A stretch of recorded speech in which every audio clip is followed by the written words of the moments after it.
And of course it all backfired, didn't it? Because basically it turns out that he's a convicted criminal with a record. And the Romanians said he's prepared to overlook that. And he's just hoping the rest of the British people aren't like that. A mate of mine has just married an Eastern European lady, he's just actually got an Eastern European lady as his cleaner. Actually, she's rubbish. All day, the other day, or Thursday, all day cleaning downstairs, hoovering. Turns out she's a Slovak.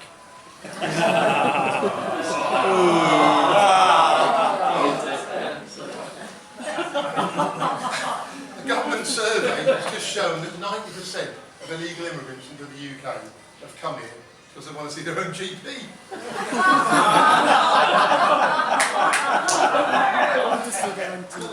That's the way I tell them. Last night, do anybody else get those unsolicited phone calls? They're just ringing up, and I'm ex-director, but I still get them. But the other night, phone rings. He said, "Hello, is that Mr. Pinch?" I said, "Yes." He said, "We're here from Christian Aid." I said, "Right." He said, "Would you mind donating some of your clothes to the starving of Africa?"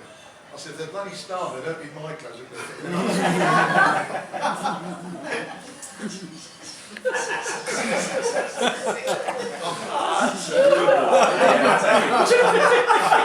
Sorry, it's the slow side of the room. We're still looking at your shirt. Still on the Slovak. The Slovak, yeah. I'm not crazy about making public speech, so I find it really a bit stressful. But you know, I've been married for 30 years now. It's the only time I get a chance to see if this actually works. Before I go on, I will say that most of these have been through the actual censor. The censor, which is the correct word of saying it. So Jill has passed all these. Just about. But I have still put one or two extra ones in there. I was driving down the A140 to about 70 miles an hour to get here tonight because I said I was running a bit late. And all of a sudden I see blue lights, and I thought, oh my God, speed by the old boys I used to work for. And they pulled me over, and I said, "What's the matter?" He said, "Your wife fell out 10 miles ago." I said, "Thank Christ for that, I thought I'd gone deaf."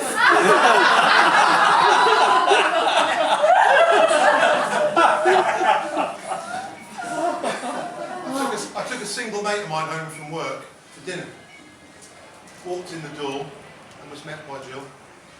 And she started on me straight away. She said, "What the heck do you think you're doing, bringing home somebody? Look at me, I'm in my pyjamas, I've got nothing in for dinner, I haven't tidied up, I've not done my hair, my makeup's a mess.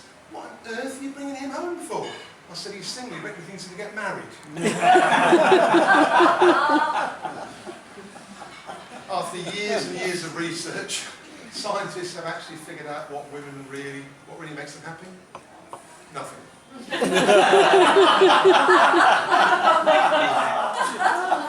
reckon a man is incomplete until he gets married, and then he's finished. Marriage isn't a bed of roses, is it? Well, it is, without the flowers. Love may be blind, but marriage is a real eye-opener, I can tell you. If you want to drive your wife crazy, guys, instead of snoring at night, which doesn't get you into the spare bedroom, I find just smiling all night helps. They want to know what you're smiling at. The other night we were getting ready to go out, and Jill was standing naked there in front of the mirror, and she said, "I look horrible. I feel fat and ugly." She said, "Please pay me a compliment." I said, "Your bloody eyesight's good."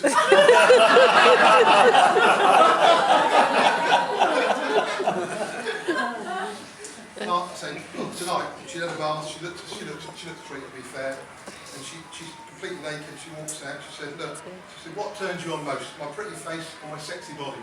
I said, "Your sense of humour."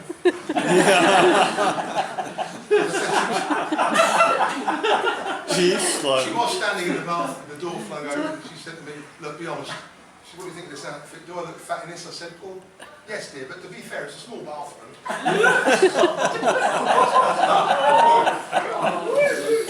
I've just fitted strobe lights to our bedroom as well. It's the only way I can see the wife move when we make love.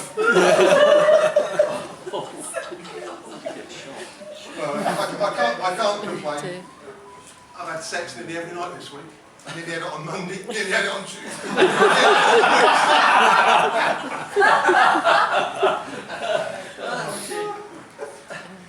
Last night I had 3 missed phone calls from Jill. I listened to it. They said, I'm in Casualty. I thought, I watched it through 3 times. I couldn't see her. By 11 o'clock, I had to go and get myself a bloody curry. It wasn't in. Anyway,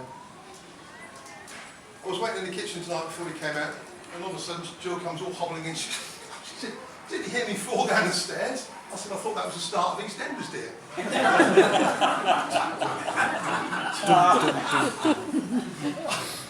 Anyway, I like to watch my wedding video. We all like to watch wedding videos, don't they? I said, I like to watch mine backwards. It's the only way I get to see myself walk out of church as a free man. My wife also said to me, she said, why didn't you call out my name when we made love? I said, I'd like to wake you up. There's a few going laughs. And as you may know, I've been happily married for 10 years, which isn't bad considering I've been married for 30. I was really depressed recently, and then the wife said she was going to leave me, and that still didn't bloody cheer me up. Anyway, I shouldn't be hard on Jim, and my wife treats me like a god. Well, every night she offers me burnt offerings anyway. So looking around the room here, there are quite a few more of the mature people, certainly older than me, 50 and looking very young, I know for that. I said that I was talking to some of the guys around the table, and they said they need to spark up your relationship sometimes, and certainly speaking to Rob and Mike, they were saying that perhaps Viagra can be helpful. I said, I looked on the internet, and I thought, oh, it's got dangerous signs if you've got to dig your heart out. So I did Google it, and I was talking to some young people, and apparently you should use Tipex. If you drink a whole one of those little tubs of Tipex, you wake up with a massive correction in the morning.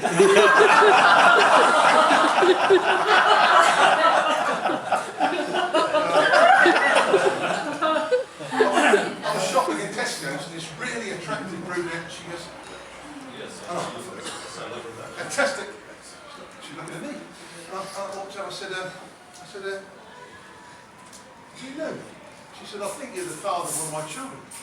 I said, what's that my mate Stag Night in Germany when I made mad passionate love for the stripper on the stage and the other stripper smacked me arse with a wet leg sleeve. She said, no, I'm the teacher of your son. There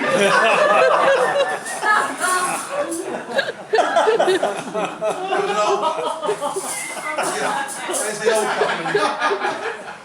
There's the old couple in the church. And old Mildred leans across to her old friend. She goes, Fred.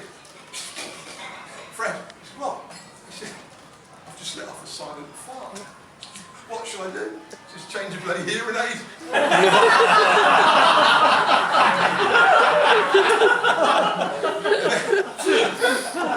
the next one brings me on to John Logan. He was obviously quizmaster for most of our quizzes, which is really great. And we went to a quiz night, Jill and I, and we nearly won. We were actually in the last 2, and it was down to a point between us and the team next to us. Last question was, in which, said, where do women have the curliest hair? Well, apparently we lost because it's Africa.